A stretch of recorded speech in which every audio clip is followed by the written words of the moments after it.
ধান ঢিপাতে না ঢিপাতে। 1 2 দৌড়া এদিকে বাড়ি।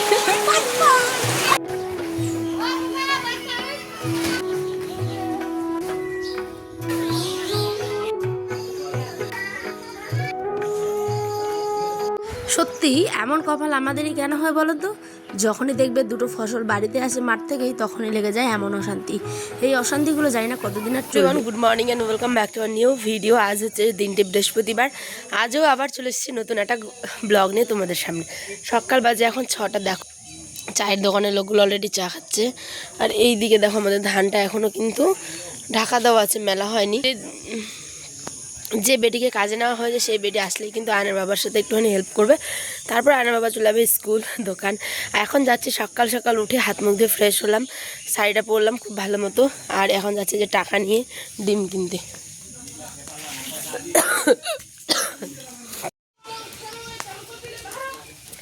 পেলামই না বন্ধুরা, কি আর বলবো তোমাদের, বলো পেলামই না, ডিমই নেই। হে এভরিওয়ান, উত্তর দিনাজপুর থেকে আমি পায়েল। তোমরা কেমন আছো? আশা করছি ভালো আছো। সকালে উঠেই দেখো শুধুমাত্র এই পলিথিনগুলোকে উঠিয়ে দেওয়ার জন্যই এত তাড়াহুড়ো করে উঠেছি।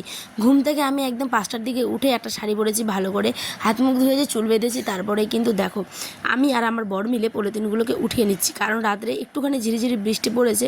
তারপরেও কিন্তু দেখো পলিথিনটা জলে ভিজে গেছে। এটাকে উঠিয়ে দিয়ে দিলাম এখন শুকোতে। তারপরে আমার বর কিন্তু রান্নাবান্না মানে আমি করবো, বর কিন্তু খাওয়া দাওয়া করে চলে যাবে। এখানে আমাদের যে বেটিকেই নেওয়া হয়েছে কাজে, সেও কিন্তু চলে এসেছে। কিন্তু মেঘের অবস্থা একদমই ভালো না, মেলবো কি না এই চিন্তা করতে করতেই 10টা বাজে গেল। সত্যি আমাদের এমনই কপাল, যখন উপরওয়ালার রোদ দেওয়ার কথা তখন দেয় না, আর যখন দেওয়ার কথা না তখন শুধুমাত্র দেয়। তখন ঘরে তুমি আর টিকতে পারবে না, এমন অবস্থা। এখন চলে আসলাম ভাত বসাতে। কি করব, মনটা খারাপ, জল ফল তো ঢুকে নিই, কিন্তু একটু পরেই দেখতে পাবে কি হবে আর কি। ঠিক আছে, তো এখানে আমি ডাল বসিয়ে দিলাম। আর কি করব চিন্তা করতে করতে ভাবলাম চলো ভাতটা আগে বসিয়ে দিই। এবার কাটছি হচ্ছে আলু। আর এখানে ভাতের কথা বলতে বলতে ভাত কিন্তু আমার একদম বলকেও গেল। এখানে ভেন্ডি ভাজা, ডাল, আলু সেদ্ধ, আজকে এগুলোই করব, তাই চটপট করে বসে পড়েছি। আর তো প্রথমে তো তোমরা দেখতেই পেলে ডিম রান্না করতে চাইছিলাম, বাট ডিম রান্না কী করে করব, কোনো দোকানে, আমাদের এখানে দুটো মুদিখানার দোকান, দুটোতেই ডিম নেই। আর আয়নের বাবা কিন্তু এখন বেরিয়ে যাবে, ও তো এখন, আর স্ট্যান্ড আমাদের একটু দূরে, আর ও এখন যেতেও পারবে না স্ট্যান্ডে আর কি। তো চলো এখানে ভেন্ডি ভাজাগুলো করে নিই। কাঁচা লঙ্কা, পেঁয়াজ, জিরে দিয়েছি। আর হচ্ছে সমস্ত কিছু ভালো করে করার পরেই তরকারি ফরকারি রান্না হয়ে গেছে। ডাল ভাজা, আমি একটুখানি পান্তা খাবো, মানে আমার মন মেজাজ ভালো নেই, তাই ভয়েসটাও কেমন জানি একটু হয়ে যাচ্ছে, তাই না বলো? প্লিজ একটু মেনটেন করে নিও। আর আয়ান ওখানে দেখো বসে খেলাধুলো করছে আর কেক খাচ্ছে, ঠিক আছে। আর ওর বাবার সাথে যাওয়ার জন্য বায়না ধরেছিল, দেখো ওর বাবার কাছ থেকে নিয়েছে একদম 50 টাকা। যাই হোক, চলো ওর পাপা এখন চলে যাবে, আর আমিও কিন্তু আমার কাজে আবার লেগে পড়বো।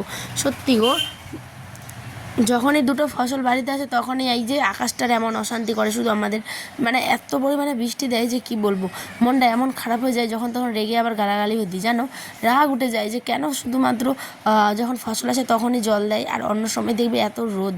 এরকম করলে সাধারণ মানুষ কীভাবে কী করে বলো তো, বাড়িতে অশান্তি লেগে যায় এইগুলোর জন্যই, একদম ভাল লাগে না। এই তাড়াতাড়ি দেখো এখন কত কষ্ট করে ধানগুলোকে আমি মেলছি।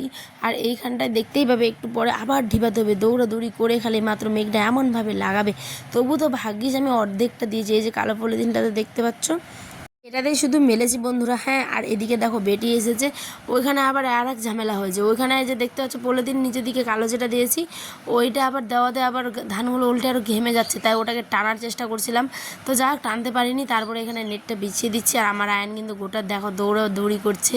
ওই তো ভীষণ খুশি একেবারে বন্ধুরা, যে ওর ধান নিচে যে আনন্দে লাফালাফি করছে। আর এই দিকে দেখো মেঘ যে লাগিয়েছে খালি।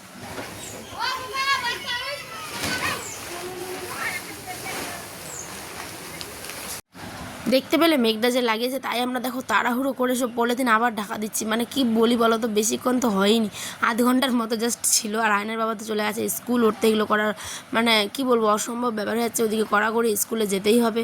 দেখো বন্ধুরা চলে আসলো বৃষ্টি, ধান ঢিপাতে না ঢিপাতে, দেখো বৃষ্টি চলে আসলো, এই যে আল্লাহ, দেখো বৃষ্টি পড়ছে, এই যে আমাদের ধানগুলো ওদিকে আছে, কত বৃষ্টি ঝমঝমা। মেঘটা দেখো একবার, মেঘটা নোরে আসবে ভাই, পালা উঠ আয়ান, উপরে উঠ দৌড়া, 1 2 দৌড়া।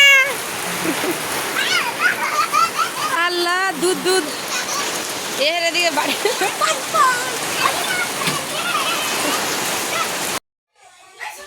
এখন বাজে 5টা, দেখো এখন আমি রোদ্রে, আবার রোদ্র নেই এখন, জাস্ট হাওয়া খেতে ধানগুলোকে মেলে দিলাম। আর এদিকে বাচ্চাগুলো দেখো খেলাধুলো করছে সবাই, আর ওইখানে ধানের ডিপটা এই যে। তারপরে আজকে ছিল এটা বৃহস্পতিবারের ব্লগ আর কি, তোমরা আজকে শুক্রবার পাচ্ছ। এদিকে নিয়ে এসেছে গ্লাস কাপ মাছ আর আয়নের জন্য পরোটা।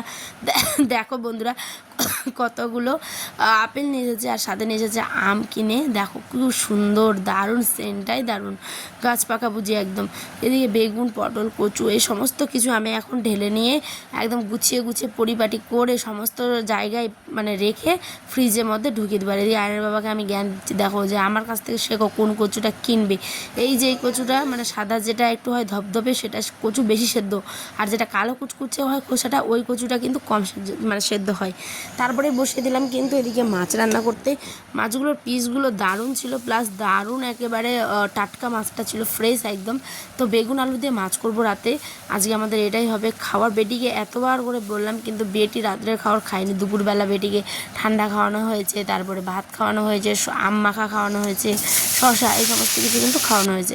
তারপরে মাছ ভাজার পরে একে একে আমি এদিকে আলুগুলোকেও বেজে নিচ্ছি। খুব সুন্দর লাগে এই আলু ফ্রাইটা, জানো একদম ফ্রেঞ্চ ফ্রাইয়ের মতো, শুধুমাত্র মশলা দিয়ে যদি মাখে নাও তাহলেই একদম ফ্রেঞ্চ ফ্রাই হয়ে যাবে। ফ্রেঞ্চ ফ্রাইয়ের যে মশলা হয়, কিন্তু আমরা ওগুলো তো দিই না, আমরা আলু ভাজাই বলি ওটাকে, তাই ওটা খাই। তারপরে দেখো বেগুন আলু তরকারি একদম কমপ্লিট খেয়ে কিন্তু এদিকে খাবার বেড়ে নিল। আর এদিকে দেখো তো বন্ধুরা সব কাজ শেষ, এখন 9:30 বাজে, এখন আমি খাবো, স্নান টান করে আসলাম। তো ব্লগটাই আজকের এখানকার শেষ করছি। আয় দেখো আয়নের বাবা এসেছে, আয়নও হাই করছে, দেখো টাটা করে দাও। আজকের ব্লগ এখানেই শেষ, দেখা হবে আবার কালকে নতুন ব্লগের সাথে। টাটা। বাসন ধোয়া থেকে কাপড় কাচা সমস্ত কিছু রাতে কমপ্লিট করে নিলাম, সকালে ঝামেলাটা কম। ব্লগ কেমন লাগলো জানিও, টাটা।